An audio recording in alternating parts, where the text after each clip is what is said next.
कैसे हो बच्चों? ये पी ब्लॉक की थर्ड वॉल्यूम है और इस वाली केस के अंदर अपने पास डिस्कस करने के लिए एक फिजिकल प्रॉपर्टी रह जाती है इलेक्ट्रल एफिनिटी। तो उसे डिस्कस करते हैं वापस इन चारों पॉइंट्स के ऊपर। कोशिश ये करते हैं कि इसके जितने भी रीजनिंग अब तक आ रखे पी वाई क्यू के अंदर उन्हें डिस्कस करते हैं। तो यहाँ पे स्टार्ट से स्टार्ट करते हैं। तुम देखोगे इस वाली केस में एक बड़ी कमाल की चीज़ क्या है। इस वाली केस में एक बड़ी कमाल की चीज़ क्या है कि ये टॉप टू बॉटम डिक्रीज कर रही और हर बार जो सेकंड एलिमेंट है वो एक्सेप्शनली बड़ा है। हर बार जो सेकंड एलिमेंट है वो एक्सेप्शनली बड़ा है। लेकिन अगर हम बॉटम की साइड पे जाए तो इसे छोड़कर कहीं भी कोई एक्सेप्शन नहीं है। टॉप टू बॉटम डिक्रीज कर रहे, मगर यहाँ से यहाँ पे ये 1/3 हो जा रही, लेकिन यहाँ से यहाँ ये 1/3 नहीं हो रखी है, यहाँ भी नहीं हो रखी है, यहाँ भी नहीं हो रखी है और यहाँ भी नहीं हो रखी है। इस वाली केस में कंपैरिजन इनके बीच में है। तो अगर ये कहीं पे भी 1/3 नहीं हो रही तो इसने क्या अपराध करे है, इसने क्या पाप कर रखा है कि इसकी वैल्यू इतनी कम हो रखी है। और इलेक्ट्रॉन एफिनिटी अगर यहाँ पे नेगेटिव दे रखी है, इसका मतलब है कि ये एक्सोथर्मिक है। यहाँ पे नेगेटिव और पॉजिटिव का मतलब एक्सोथर्मिक है। नेगेटिव का मतलब एक्सोथर्मिक और पॉजिटिव का मतलब एंडोथर्मिक है। अगर पॉजिटिव दे रखे हो तो वो एंडोथर्मिक है। अगर तुम बड़े ध्यान से इस डाटा को देखो तो इस पूरे सीरीज में सिर्फ यहाँ पे है जो वैल्यू पॉजिटिव है, यानी एंडोथर्मिक है। तो जो चीज़ें यहाँ पे एप्लीकेबल है वो इधर भी एप्लीकेबल है, इधर भी एप्लीकेबल है। अगर तुम कह रहे हैं यहाँ पे इनर्ट पेयर इफेक्ट है तो यहाँ भी है, वो इनर्ट पेयर इफेक्ट यहाँ भी है, वो यहाँ भी है। हाँ, उसकी मैग्नीट्यूड का फर्क हो सकता है, लेकिन ये तो नहीं कह सकते कि उसकी मैग्नीट्यूड यहाँ पे मैक्सिमम है और बाकी जगहों पे कम है, ऐसा भी नहीं कह सकते। तो कॉन्ट्रैक्शन होने के कारण जो इफेक्टिव न्यूक्लियर चार्ज इंक्रीज कर रही, अगर कर रही, तो ये चीज़ें यहाँ भी है, यहाँ भी है, यहाँ भी है। यानी कि अपना पर्पस जो अपने पास जो क्राइटेरिया है effective nuclear charge inert pair effect, वो यहाँ पे एप्लीकेबल नहीं है। तो फिर है क्या? आंसर ये है कि यहाँ पे बॉटम में हम जितने भी एलिमेंट पकड़ लिए, इन सब में lead is having maximum metallic character. Lead is having maximum metallic character. अगर वो मेटल है तो इलेक्ट्रॉन एक्सेप्टिंग टेंडेंसी कम होगी। अब ऐसी बात है कि अगर हम लेड के अंदर भी चेक करें तो Pb2 पॉजिटिव की इलेक्ट्रॉन एक्सेप्टिंग टेंडेंसी और Pb+4 की एक्सेप्टिंग टेंडेंसी में फर्क है। Pb+4 एक अनस्टेबल है, उसने इलेक्ट्रॉन एक्सेप्ट करा, Pb2 पॉजिटिव के अंदर उसने खुद को कन्वर्ट करना है, but the same is not applicable to Pb2 positive. तो यहाँ पे Pb के एक्सेप्शनल बिहेवियर के पीछे रीजन है कि इसकी मेटेलिक कैरेक्टर, और जो मेटल है उसकी इलेक्ट्रॉन एक्सेप्टिंग टेंडेंसी कम होगी। ये बड़ी इंटरेस्टिंग सी बात है। तो ये Al3 नेगेटिव के बारे में बातें कर रहे हैं। Al3 नेगेटिव, ऐसा कुछ भी हो सकता है, B3 नेगेटिव भी हो सकता, Lead2 नेगेटिव भी हो सकता है, बहुत कुछ हो सकता है। तो ये सिर्फ एल्यूमिनियम के रिस्पेक्ट में नहीं, हर एक मेटल के रिस्पेक्ट में है। अगर इलेक्ट्रॉन एफिनिटी नेगेटिव है तो उन्हें फॉर्म करना चाहिए। अगर इलेक्ट्रॉन एफिनिटी नेगेटिव है तो उन्हें एनायन तो फॉर्म करना ही चाहिए, लेकिन होता नहीं, ये तो प्रॉब्लम है। तो स्ट्रेस इस बात के ऊपर होनी चाहिए कि एल्यूमिनियम हो या सोडियम हो, उसने एनायन बनाए क्यों नहीं। सपोज उसने एनायन बनाने की कोशिश करी, एल्यूमिनियम ने एनायन बनाने की कोशिश करी, तो अगर एल्यूमिनियम ने एनायन बनाने की कोशिश करी तो उसकी कॉन्फ़िगरेशन क्या है, 3s2 3p1। तो इसके पास दो रास्ते हैं। अगर इसने कैटायन बनाना है तो it can lose the 3 electron, loss of 3 electron. और अगर इसने एनायन जनरेट करने हैं तो इसे गेन ऑफ 5 इलेक्ट्रॉन करना होगा। और एक रूल है, रूल ये है कि जो EA1 है वो सिर्फ नेगेटिव हो सकता है, इसके बाद EA2 EA3 EA5 सारे के सारे पॉजिटिव होते हैं। तो EA के बारे में जो भी डिस्कशन है वो सिर्फ और सिर्फ इस बात के ऊपर है कि पहले ही नेगेटिव है और बाकी सारे के सारे पॉजिटिव है, क्योंकि ऐसा कभी नहीं हो सकता कि एल्यूमिनियम नेगेटिव ने एक इलेक्ट्रॉन एक्सेप्ट कर ली। ये तो फिजिक्स के कॉन्सेप्ट के अपोजिट है। तो सारी कहानी इस Al नेगेटिव के ऊपर है। अगर इस Al ने एक नेगेटिव चार्ज एक्सेप्ट कर ली, मान लो कर ली, तो अब इसके पास इलेक्ट्रॉन कितने हैं? इलेक्ट्रॉन हो गए 14 और प्रोटॉन कितने हैं? 13। तो इस इलेक्ट्रॉन के ऊपर जो न्यूक्लियस का अट्रैक्शन है वो वीक है, पहली बात। दूसरी बात, अगर हम इसे Al पॉजिटिव के साथ कंपेयर कर लें तो इसकी हाइड्रेशन एनर्जी इसके कॉम्पैरेटिवली ज़्यादा है। तो यहाँ पे सिर्फ EA ही फैक्टर नहीं है, यहाँ पे फैक्टर है हाइड्रेशन और lattice energy, hydration plus lattice energy. तो हम ये कह सकते हैं कि एक वर्ड यूज कर सकते हैं कलेक्टिवली, थर्मोडायनेमिक स्टेबिलिटी।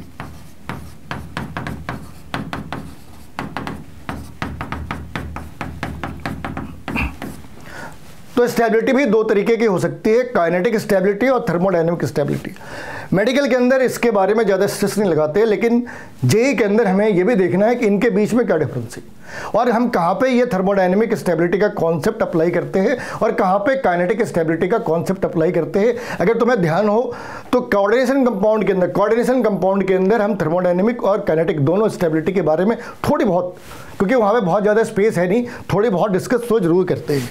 तो तुम ये कह सकते हैं कि चाहे इसके स्टार्ट में इलेक्ट्रॉन एक्सेप्ट करने की टेंडेंसी ज़्यादा हो, लेकिन अगर उसने इलेक्ट्रॉन एक्सेप्ट कर लिए तो थर्मोडायनेमिकली वो फिजिबल नहीं है, उसकी स्टेबिलिटी कम हो जानी है। मगर क्यों? इसलिए क्योंकि इसकी जो ये सिर्फ और सिर्फ इलेक्ट्रॉन एफिनिटी के ऊपर डिपेंड नहीं करता, इसके बाद भी दो फैक्टर्स आते हैं, लैटिस एनर्जी और हाइड्रेशन एनर्जी। लैटिस एनर्जी के लिए पॉजिटिव चार्ज का ज़्यादा होना जरूरी है, यहाँ पे नेगेटिव चार्ज है। और ऐसे ही लैटिस एनर्जी के साथ भी कैटायन की जो साइज है वो कम होनी चाहिए। इस वाले केस में साइज क्या बढ़ गई। तो ये सिर्फ एल्यूमिनियम के ऊपर नहीं, यही चीज़ सोडियम के ऊपर भी है, यही चीज़ पोटेशियम के ऊपर भी है, यही चीज़ मैग्नीशियम के ऊपर भी है। तो इनमें से कोई भी नेगेटिव आयन जनरेट नहीं कर सकता, because thermodynamically they are unstable. कि हर बार ये जो सेकेंड पीरियड एलिमेंट है, ये जो सेकेंड पीरियड एलिमेंट है, इनकी वैल्यू फर्स्ट एलिमेंट से, या फिर हम ऐसा कह सकते हैं कि जो थर्ड पीरियड एलिमेंट है, इनकी EA1 की वैल्यू सेकेंड पीरियड एलिमेंट से ज्यादा है।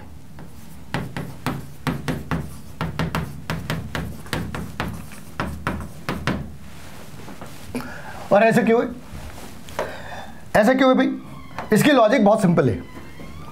सपोज एक हाइपोथेटिकल डाटा यूज करते हैं,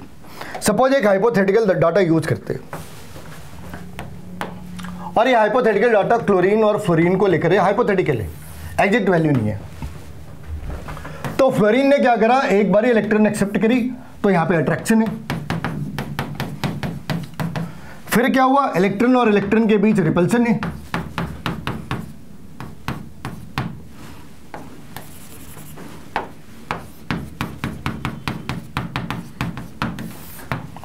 यहां पे जो डाटा है वो सिंबॉलिक है, एक्चुअल डाटा यूज नहीं करा।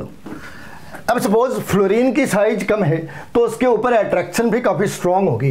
तो मान लो कि यहाँ पे इसकी जो अट्रैक्शन है वो 300 है और अट्रैक्टिव फोर्स है तो नेगेटिव साइन लिखे। और यहाँ पे रिपल्सन भी स्ट्रांग होगी क्योंकि फ्लोरीन की साइज कम है। अगर छोटे फ्लोरीन ने इलेक्ट्रॉन एक्सेप्ट करा तो एक बारी जब छोटे से फ्लोरीन के अंदर एक इलेक्ट्रॉन आ जाते हैं तो जो बाकी इलेक्ट्रॉन है उसके साथ इसकी रिपल्सन भी स्ट्रांगर होनी है। अगर स्ट्रॉन्ग रिपल्सन है तो मान लो यहाँ पे भी स्ट्रॉन्ग रिपल्सन है, अब ये पॉजिटिव है। ओवरऑल कितनी हो गई? ओवरऑल हो गई ये 150। अब यही काम क्लोरीन के साथ करके देखते। तो क्लोरीन के केस में क्या है, क्लोरीन के केस में क्लोरीन ने एक इलेक्ट्रॉन को एक्सेप्ट करा, ये अट्रैक्शन है। और ऐसा करते हुए क्योंकि उसकी जो साइज है वो फ्लोरीन के कॉम्पैरेटिवली ज़्यादा है, attractive force that is going to be exerted by chlorine on the electron is going to be lesser than 300. So for example we have taken it as 250, but the major benefit is going to be in place of repulsion. Chlorine being larger in the size, they can handle the interelectronic repulsion more effectively. This interelectronic repulsion is there.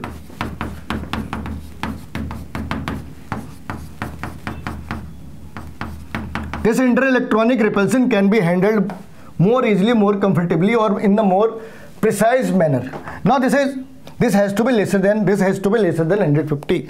Let it be. This is going to be 75. Let it be. There is the dramatic reduction in the magnitude of repulsive force, and it goes up to 75. So when you count it, this is going to be 175. अब यहाँ पे जिस बात को तुम्हें compare करना है, ये 300 है, ये 250 है, कम है। यहाँ पे रिपल्सन भी कम है, 150 है, 75 है। लेकिन overall this is having slightly higher value than this one. और ये सिर्फ फ्लोरीन और क्लोरीन के ऊपर नहीं, इस वाले केस में दोनों चीज़ें रिड्यूस हो जाती है, अट्रैक्टिव फोर्स भी रिड्यूस हो जाती है और रिपल्सन भी रिड्यूस हो जाती है, लेकिन जो इम्पैक्ट है वो रिपल्सिव फोर्स के ऊपर ह्यूज है और जो अट्रैक्टिव फोर्स है वहाँ पे मार्जिनल है। और इसका ही इम्पैक्ट ये है कि तुम अगर इस डाटा को एक बार फिर से देखो तो यहाँ पे 112, ये 134 थोड़ा ज़्यादा है। इस वाली केस में देखो 141, 200, 333, 349, तो यहाँ पे ये लॉजिकल है। एक एबनॉर्मल से गैप है यहाँ पे। अगर ये एक्सेप्ट करें कि नाइट्रोजन की एबनॉर्मली लो इलेक्ट्रॉन एफिनिटी है तो बाजू वाली साइड पे सल्फर के साथ भी कुछ ऐसा ही मामला है। यहाँ पे जो तुम गैप देख रहे हैं ये ऑलमोस्ट 10 टाइम्स, जैसे अगर हम इसे टर्म्स में लिखें तो 10 टाइम्स है। अगर हम यहाँ पे वैसे 10 टाइम्स नहीं जा सकते मगर 60 यूनिट का फ़र्क है। वैसे यहाँ पे अगर हमने करी तो 15 यूनिट के आसपास का फ़र्क है, 16 यूनिट का फ़र्क है। अगर इस वाली साइड पे लगा ली तो यहाँ पे कितने का है, 22 यूनिट्स का फ़र्क है। तो ऑब्वियस सी बात है इस पूरे जोन में ये दोनों बड़े एबनॉर्मल से हैं। एक बार 10 टाइम्स का फ़र्क है और दूसरी बार 60 यूनिट का फ़र्क है। अगर हमें लगे कि 60 यूनिट ज़्यादा नहीं है तो आजू बाजू में 20-30 यूनिट का ही गैप है, तो हमें ये एक्सेप्ट तो करना होगा पहले कि something is wrong with sulphur also. तो हमें एक्सेप्ट करना पड़ेगा कि something is wrong with oxygen also. Nitrogen and oxygen both are having sub abnormality. और ये एबनॉर्मलिटी है क्या? अब होता क्या है, यहाँ पे अगर तुम कहोगे कि भाई इसके पास P3 है तो इसके पास भी P3 है, दोनों के साथ है। अगर यहाँ पे तुमने लिखा P4 है तो यहाँ पे कौन सी P5 है, इधर भी P4 है। तो ये डिफरेंस राइज कैसे हो रही है? तो इस डिफरेंस के पीछे एक सिंपल सा आंसर है। वो आंसर ये है कि नाइट्रोजन एग्जिस्ट करते N2 के फॉर्म में, डाई एटॉमिक, और जो फास्फोरस है वो P4 के फॉर्म में, टेट्रा एटॉमिक। और अगर सल्फर को पकड़ ली तो S8। अब जो चीज़ एनसीईआरटी ने लिखी नहीं वो ये कि हम जब डायटोमिक गैसेस के अंदर बातें करते हैं तो इलेक्ट्रॉन एफिनिटी सिर्फ और सिर्फ रिपल्सिव फोर्स के ऊपर डिपेंड करती है। यहाँ पे फैक्टर है इफेक्टिव न्यूक्लियर चार्ज, यहाँ पे फैक्टर है लॉन्डन फोर्सेस, यहाँ पे फैक्टर है लार्जर साइज। तो इन सब ने ऐसा क्या करा कि इसे ये जो चीज़ें हैं, ये जो एकदम से चेंज है, ये यहाँ पे नहीं है, ये यहाँ पे भी नहीं है, ये इस वाली साइड पे भी नहीं है, ये भी 2, ये भी 2। ये जो एबनॉर्मल बिहेवियर है ना वो सिर्फ इन दो जगहों पे है और इसलिए यहाँ पे इन दोनों की वैल्यू में भी बाकियों के कॉम्पेरेटिवली ज़्यादा डिफरेंसेस है। ऐसे कैसे हो सकता? सब कुछ इसको ही मैक्सिमम क्यों करा? ये तो पार्शियलिटी है, सब कुछ इसका ही मैक्सिमम, ऐसे कैसे हो सकता? ये एक पॉजिटिव इलेक्ट्रॉन की एंथैल्पी क्यों है, नेगेटिव क्यों नहीं?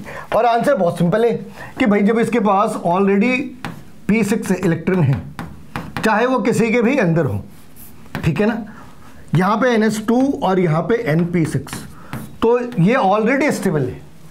अगर तुमने इसमें इलेक्ट्रॉन ऐड करी, एक तो P में इलेक्ट्रॉन ऐड नहीं हो सकती, वो बाहर जाने हैं, लेकिन अगर तुमने इलेक्ट्रॉन ऐड करी तो it is going to converted into repulsive force. Repulsive force, this is going to promote the repulsive force. तो ये इलेक्ट्रॉन एक्सेप्ट नहीं कर सकता। आपको एनर्जी प्रोवाइड करनी होगी इसमें इलेक्ट्रॉन ऐड ऑन करने के लिए। लेकिन वापस उस वाली सवाल पे आते हैं कि इसकी आई भी मैक्सिमम है। आई मैक्सिमम क्यों है? इसकी आई मैक्सिमम इसलिए है क्योंकि left to right effective nuclear charge increase कर रही। डिस्कस क्या करा था? इफेक्टिव न्यूक्लियर चार्ज के बारे में, ठीक है, मान लिया, एक्सेप्टेड। मान लिया कि इसकी इफेक्टिव न्यूक्लियर चार्ज इंक्रीज कर रही तो आई भी इंक्रीज कर जा रही। अगर इफेक्टिव न्यूक्लियर चार्ज ने सच में इंक्रीज करा है then there should be the minimum possible size of atomic size. वहाँ तो ऐसे नहीं कर रहे, वहाँ अपोजिट कर रहे। मगर क्यों? इसलिए कह रहे कि इनर्ट गैस में हम वैन डर वाल रेडियस ले रहे हैं। इनर्ट गैस के अंदर वैन डर वाल रेडियस ले रहे हैं, वहाँ पे कोवेलेंट रेडियाई नहीं ले रहे।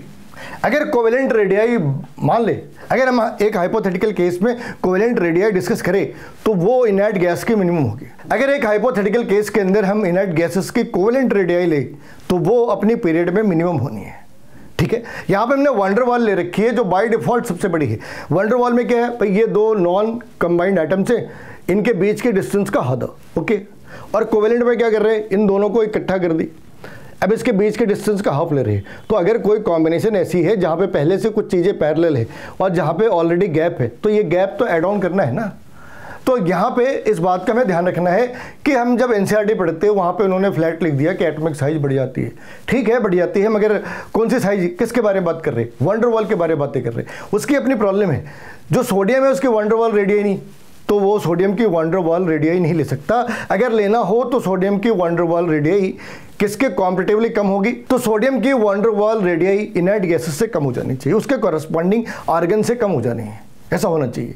लेकिन ऐसा होता नहीं। हमने फ्लैट में क्या करा, रेडियस के बारे में डिस्कस करी, बिना सेग्रीगेट करे कि कोवेलेंट रेडियाई के बारे में बात कर रहे, आयनिक रेडियाई के बारे में बात कर रहे, या फिर वंडर वॉल रेडियाई के बारे में बातें कर रहे। ये कुछ पुराने सब्जेक्टिव क्वेश्चन है जेईई के, चीज़ें आसान है, एप्लीकेबल है। इसने पूछा भाई जो ग्रुप है, इनर्ट गैस के ग्रुप है, उसे जीरो क्यों कहती है? उसे टेक्निकली ग्रुप 18 कहना था। अगर हम 16, 17, 14, 15, 16, 17, 18 कह रहे हैं, फिर इसे जीरो ग्रुप क्यों कहते हैं? आज की डेट में तो उसे सच में 18 ग्रुप कहते हैं, लेकिन पुरानी किताबों के अंदर जीरो ग्रुप भी लिख रखा है। अब यहाँ पे एक चीज़ डिस्कस करते हैं। हीलियम के पास इलेक्ट्रॉन कितने हैं? 2, और ग्रुप नंबर कौन सी है? 18। नियॉन के पास इलेक्ट्रॉन कितने हैं? 10, और ग्रुप नंबर कौन सी है? 18। मतलब उसके पास 18 इलेक्ट्रॉन तो होनी चाहिए ना कम से कम आउटर मोस्ट सेल के अंदर में। आउटर मोस्ट की बात छोड़ दो, उसके पास टोटल इलेक्ट्रॉन भी इतने नहीं है।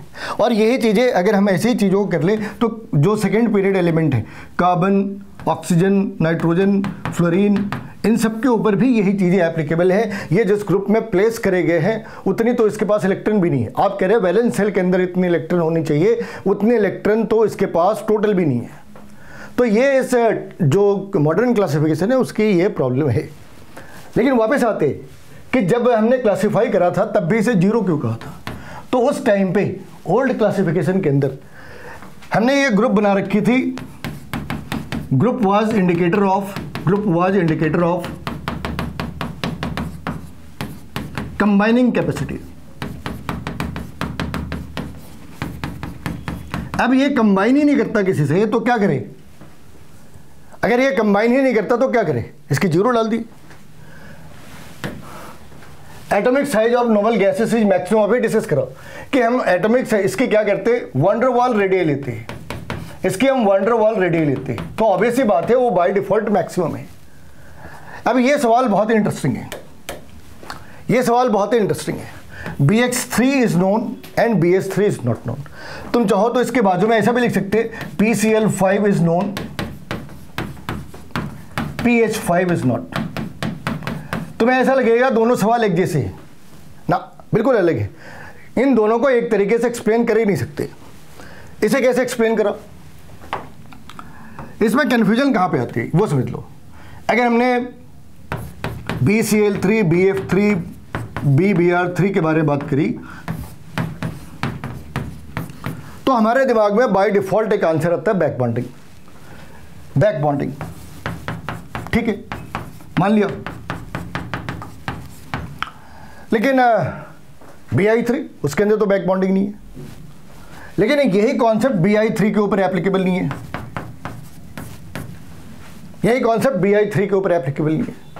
तुम ये कह सकते हैं कि बैक बॉन्डिंग के कारण ये तो बन सकते हैं, मगर यहाँ पे इलेक्ट्रॉन है ही नहीं। किसके पास? जो बाजू का एलिमेंट है इसके पास इलेक्ट्रॉन है ही नहीं, तो इसने बैक बॉन्डिंग कैसे करी? जबकि यहाँ पे ये तीन चीजें हैं। ये कुछ हद तक तो सही हो सकता है, लेकिन BI3 के केस में this is not going to be the valid point, क्योंकि वहां पे कोई बैक बॉन्डिंग है नहीं। फिर क्या आंसर है? अगर तुम ये सोचो कि BI बॉन्ड और BH बॉन्ड, इनमें ज्यादा स्ट्रॉन्ग बॉन्ड कौन सी है, तो यहां पे BH बॉन्ड स्ट्रॉन्गर है और BI बॉन्ड वीकर है। अगर एनर्जी के टर्म्स में देख लो तो एक अप्रॉक्स वैल्यू समझ लो कि ये 380 के अप्रॉक्स है और ये 150 के अप्रॉक्स है, मतलब आधी से भी कम।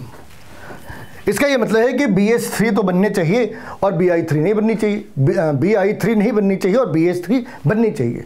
और हम एक्सप्लेन अपोजिट कर रहे हैं कि BH3 नहीं फॉर्म होती और BI3 फॉर्म होती है। तो आधी बातें देख के तो इसे एक्सप्लेन कर ही नहीं सकते।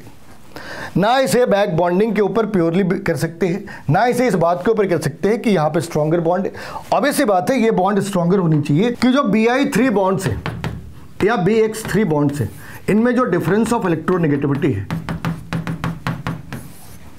ये इन्हें स्टेबलाइज करते हैं। इसके साथ जो इसमें आयंस हैं वो पोलराइजेबल है।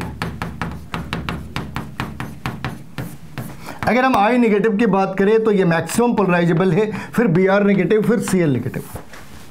तो प्रॉब्लम ये है कि जो पोलराइजेबल है वो तो बैक बॉन्डिंग नहीं कर रहा, और जिसके पास पोलराइजेबिलिटी की प्रॉब्लम है वो बैक बॉन्डिंग से कंपनसेट कर रहा। तो सिर्फ बैक बॉन्डिंग इसका आंसर नहीं हो सकता। इसका आंसर ये भी है कि जो एनायंस है दे आर पोलराइजेबल, लेकिन BH3 के अंदर पोलराइजेबिलिटी बिल्कुल भी नहीं है। जो H नेगेटिव है वो बिल्कुल भी पोलराइजेबल नहीं है। ठीक है, तो यहाँ पे आंसर है पोलराइजेबिलिटी के अंदर, ना कि बैक बॉन्डिंग के अंदर। अब वापस उस वाली सवाल पे आते हैं कि क्या इसी तरीके से PCl5 और PH5 को एक्सप्लेन कर सकते हैं क्या? आंसर है बिल्कुल नहीं कर सकते, क्योंकि यहाँ पे कोई डाइमर थोड़ी बना रहे। वहाँ पे क्या कर रहे थे, इलेक्ट्रॉन की डिफिशिएंसी थी तो BH3 ने डाइमर बना लिया, लेकिन जो BX3 है BCl3 उसने डाइमर नहीं बनाई। यहाँ पे तो सवाल ही डाइमर का नहीं है। यहाँ पे ये नहीं कह रहे कि ये P2Cl10 में एग्जिस्ट करता और ये P2H5 में, P2H10 में, ऐसा बोला ही नहीं। तो यहाँ पे क्या लॉजिक है? यहाँ पे लॉजिक थोड़ी बहुत कोऑर्डिनेशन केमिस्ट्री से मिलती है। क्या भाई? तो अगर तुमने इस तरीके से इसे बनाया, ये हो गए 3 इलेक्ट्रॉन किसके, P के, और यहाँ पे हो गए 2 इलेक्ट्रॉन किसके, S के, और इस वाली साइड पे वैकेंट D सबसेल है। इसने इस इलेक्ट्रॉन को पुश करा और यहाँ पे पहुंचा दी। क्यों? क्योंकि इसे 5 क्लोरीन अटैच करने, एक क्लोरीन, दूसरा क्लोरीन, तीसरा क्लोरीन, चौथा क्लोरीन और ये 5वां क्लोरीन। तो इस पूरी कहानी में ट्विस्ट ये है कि जो ये इलेक्ट्रॉन है, ये इलेक्ट्रॉन यहाँ से यहाँ पे ट्रांसफर हो गए। मगर ट्रांसफर क्यों हुए? क्योंकि उनके अंदर रिपल्सन थी। किसके अंदर? ये जो इलेक्ट्रॉन है और ये जो इलेक्ट्रॉन है, इनके बीच इतनी रिपल्सन थी कि वो इलेक्ट्रॉन आगे की साइड पे पास ऑन हो गए। ठीक है, तो अगर हमने हाइड्रोजन डाली तब क्या प्रॉब्लम है? अगर हमने हाइड्रोजन डाली तो ये जो इलेक्ट्रॉन S से D में जा रहा, ये जा ही नहीं सकता, क्योंकि हाइड्रोजन की इलेक्ट्रोनेगेटिविटी हैलोजन से काफ़ी कम है। जो आयोडीन है वो भी, उसकी इलेक्ट्रोनेगेटिविटी भी हाइड्रोजन के कॉम्पैरेटिवली ज़्यादा है। तो वो इलेक्ट्रॉन को पुश नहीं कर सकता, वो इलेक्ट्रॉन को यहाँ से यहाँ एक्साइटेड नहीं कर सकता। अगर वो एक्साइटेड नहीं कर सकता तो इसके पास 3 बॉन्ड बनाने की कैपेसिटी है, वो 3 बॉन्ड ही बना सकता। इसलिए PH3 तो एग्जिस्ट करती ना, लेकिन PH5 एग्जिस्ट नहीं करती। तो सब्जेक्ट को हमें एनालिटिकल वे में समझना होगा, बजाय इसके कि रट्टा मारो, कुछ नोट्स लिखे उसे रट्टा मारा। वो तुम्हें अगली बार में ट्रैप करा जा सकता है। अगर तुमने रट्टा मार के करा तो तुम्हें दूसरे सवाल के अंदर ट्रैप करा जा सकता है। अब ये आखिरी सवाल है इस वाली स्लाइड में।